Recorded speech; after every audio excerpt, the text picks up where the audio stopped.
This is the 7artisans 55mm f1.4 Mark II, and it is a very important lens from 7artisans for me personally because, as many of you know, the original version of this lens was, and is to this day, my favorite budget manual prime lens for Sony APS-C, so I'm hoping that they haven't messed this one up. Let's check out how it comes packaged. This 55mm Mark II comes in a small white box. Inside there is an instruction manual and the lens itself nestled in some foam. The lens comes with a plastic rear lens cap, and new for the Mark II is the metal friction mount front lens cap, which replaces the old plastic clip-on version. The lens itself feels very similar to the original because not much has changed as far as dimensions. In reality, this lens has gotten a little larger. It's about 10 millimeters longer than the original, and it weighs in at 366 grams versus the original's 272 grams. Starting at the rear, there is a metal lens mount that is gunmetal, no electronic connections because this is a fully manual lens still. Moving forward, there is a 55mm marking and a focal distance scale that is connected to the focus ring. The distance scale is slightly engraved with red and white text and lines, and as you rotate the focus ring, the front of the lens does extend almost a centimeter. The focus ring is perfect when rotating to the right, but slightly less perfect when rotating left. It is nice and heavy, very smooth, and you get a little bit of a cushion feel towards the end instead of a hard, abrupt stop. It's better than the original and one of the best I've handled in a long time. In front of the focus ring is the aperture ring, which rotates from f1.4 to f16. The aperture ring is heavy to rotate, however, not as smooth as the focus ring. It has no distinct clicks, so it is good for video work but less desirable for photography. Also, there is no soft cushion at the end of the aperture ring rotation. It comes to a hard stop in both directions. At the very front, there is a convex front lens element and some basic information about the lens, such as the 52mm filter thread. Mounted on my A6100, the lens looks good. I like the color.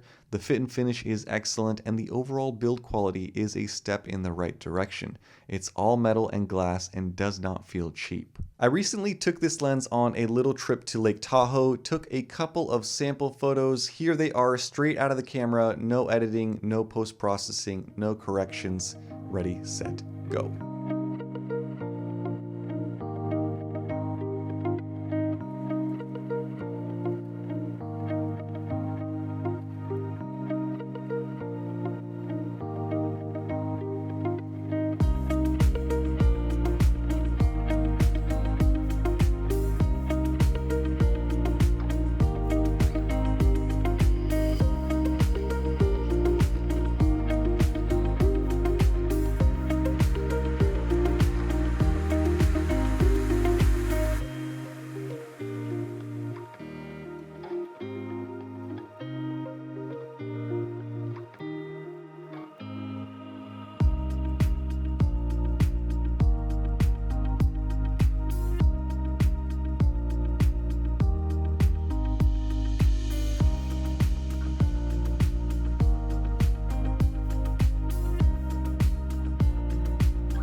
Alright, so that is it for the sample photos, and it's a little bit unfair because it's kind of hard to take a bad photo in a place such as that one, but this lens did amazingly well.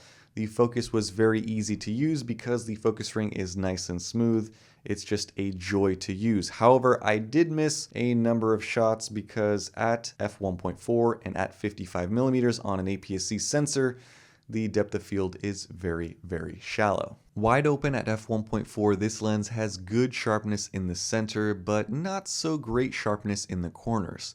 It does get better at f2 and at f2.8, but I found myself shooting mostly at f1.4 because that's just more fun because you get that super shallow depth of field and a ton of bokeh. If you stop this lens down to about f5.6, you can use it to take some relatively sharp photos across the frame, so it is usable for landscapes, but not an ideal focal length at all at 55mm. When you do shoot wide open, you get nice bokeh. It's a little busy at times, but but most of the time it is pretty smooth. It's not as smooth as what you get with a Sigma 56mm, but this lens is a quarter of the price. I didn't find any onion rings in the bokeh, which is good. Colors are excellent as well, and distortions for the most part are pretty well controlled, except for two very big things. The first is chromatic aberration, which is a huge issue on this lens, just as it was on the original, which is a bit of a disappointment. There is just a ton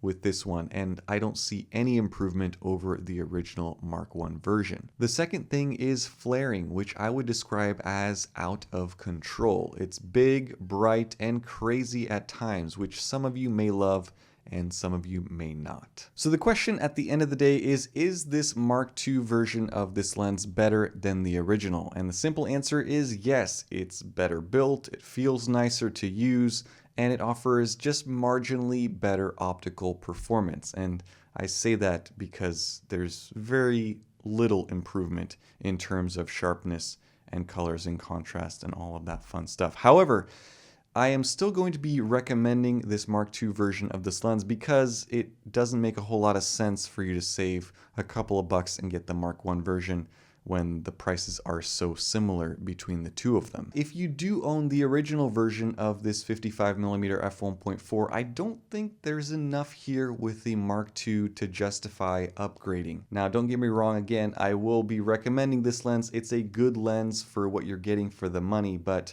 there are just so many other lenses out there. There's so many 50mm, 55mm competitors out there.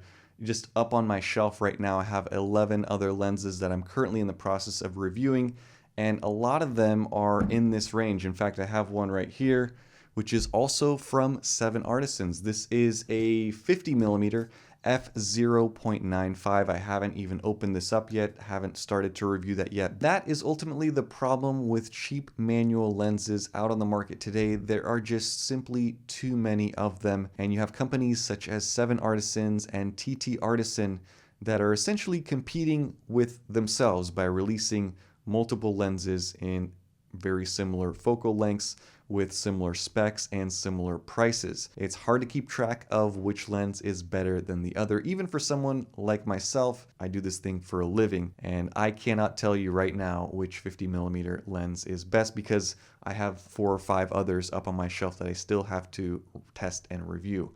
But I will get to them. It might take me a month or two, but I will get around and test all of them and eventually, hopefully, figure out which one is the one to get.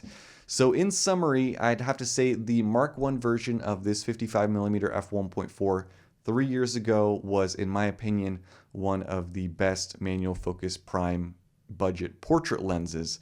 Right now, today, the Mark II version, I just don't think they did enough to stay competitive in the market. And because they're competing, again, with themselves, I think some of their other offerings might be a touch better. We'll see. So I will continue to recommend this model, at least for the time being, until I get another favorite. But again, that might happen in the next month or two. So stay tuned. Stay subscribed. That's going to be it for this video. Thank you guys so much for all of your comments, all of your likes, and your support. Let me know what your thoughts are on this lens. If you have the original, comment down below. Curious how you like it and whether you are upgrading to something else. Ultimately, if you have a Sigma 56 f1.4, that's still my favorite portrait lens, and I don't think that there's anything that's come out recently that's going to touch that in terms of performance. If you are interested in reading more specs and possibly buying this lens for yourself, check out the links down in the description below. Thank you so much for watching and have a nice day. Bye-bye.